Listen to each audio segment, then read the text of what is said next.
ऐसी होती है माँ की ममता, एक दिल छू लेने वाली कहानी।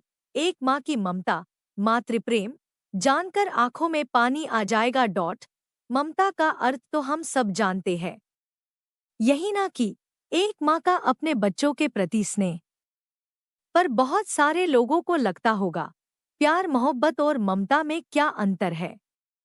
मैं तो कहूँगा अंतर तो कुछ नहीं, पर जो स्नेह माँ अपने ममता के भाव से करती वह दूसरा कोई नहीं कर पाता है।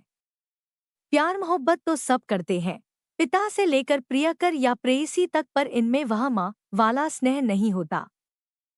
माँ की ममता, यह कहानी भी ऐसी ही एक माँ की ममता, मातृप्रेम की है। इस माँ को उसकी ममता का भाव अपने बच्चों के लिए क्या क्या करवाता, इसका वर्णन किया है। दापुर नाम का एक छोटा सा अविकसित गांव था। गांव का विकास नहीं, मतलब गांव में रहने वाले लोगों का विकास नहीं। इस गांव में कुछ 3-4 परिवार थे जो थोड़े बहुत खानदानी थे, बाकी सब मेहनत मजूरी करके अपना जीवन गुजारते थे। इसी गांव में दिना नाम की एक विधवा औरत रहती थी। रहने के लिए छोटा सा घर था। 2 बच्चे थे, शायद एक 5 साल का और दूसरा 3 साल का होगा। दिना का पति बहुत मेहनती था। वो दिना को किसी चीज की कमी महसूस नहीं होने देता था या कैसी भी हालतों में साथ नहीं छोड़ता था। कैसी भी परिस्थिति हो, दोनों साथ मिलकर सामना करते थे। पर कौन जाने किस पर कौन सा अनर्थ कब आ जाए। दिना के जीवन में ऐसी घटना घटी कि उसी घटना ने दिना के पति को दिना से छीन लिया। दिना को पति के गुजरने के बाद ऐसा लगने लगा कि मैं जिंदा तो हूं, पर मुझ में जान नहीं है। परिवार चलाने के लिए अब दूसरा कोई नहीं था सिवाय दिना के, इसलिए कैसे भी करके दिना ने अपने बच्चों के खातिर खुद को उस दुहक से अलग किया। कुछ दिन बाद घर में जो था वो समाप्त हो गया। अब खुद क्या खाए और अपने छोटे बच्चों को क्या खिलाएं, ये समस्या उसके सामने खड़ी हो गई। बच्चों के लिए दिना को अभी कुछ काम करना ही था, इसलिए दिना अपने दोनों बच्चों को साथ में लेकर जहां काम मिलता वहीं जाया करती थी और दिन भर मेहनत करके जो भी मजदूरी मिलती उससे अपना और अपने बच्चों के पेट भरती थी। ऐसा ही समय बीतता गया और चलता रहा। लेकिन एक दिन दिना को शरीर में थोड़ी कमजोरी महसूस होने लगी। फिर भी वह काम पर गई। ऐसे ही 2-3 दिन दिना काम पर जाती रही, लेकिन उसकी शरीर की कमजोरी कुछ ठीक नहीं हो रही थी, बल्कि और बढ़ती जा रही थी। ऐसे में काम पर जाना दिना के लिए कठिन हो गया। दिना बहुत चिंतित रहने लगी, अगर काम पर नहीं गई तो मेरे बच्चे भूखे मर जाएंगे। उसी चिंता ने दिना को और कमजोर कर दिया। इतनी कमजोर कि उठने बैठने के लिए लकड़ी का सहारा लेना पड़ता था।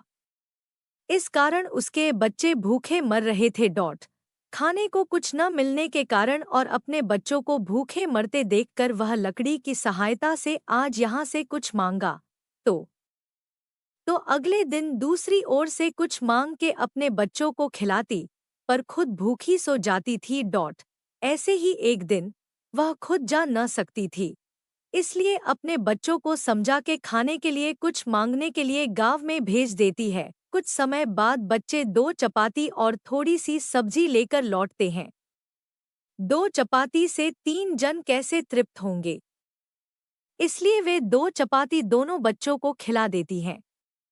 वह बरसात का समय था, बिजली न होने के कारण घर में अंधेरा छाया हुआ था। अंधेरे में ही वह अपने बच्चों को एक कमरे में सुला देती है और वह दूसरे कमरे जाकर सो जाती है। रात को तेज बारिश होती है और बिजलियां जोर से कड़कड़ाती है। दिना को थोड़ी आराम मिलती है, इसलिए वह गहरी नींद में पड़ जाती है। ऐसे में दिना को एक सपना दिखाई देता है।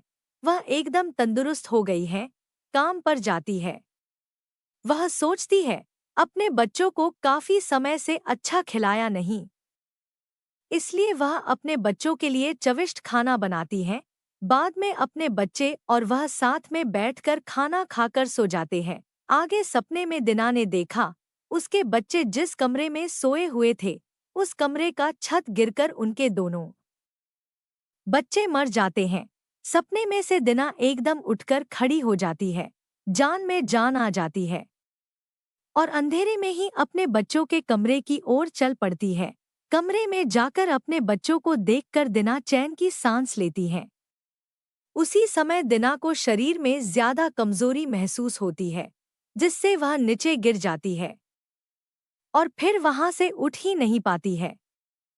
चैन की सांस दिना की सांस ले लेती है। दोस्तों, यही होती है माँ की ममता, जो मरते दम तक अपने बच्चों के खातिर जीने का जुनून रखती है। दोस्तों, यह छोटी सी कहानी आपको कैसी लगी?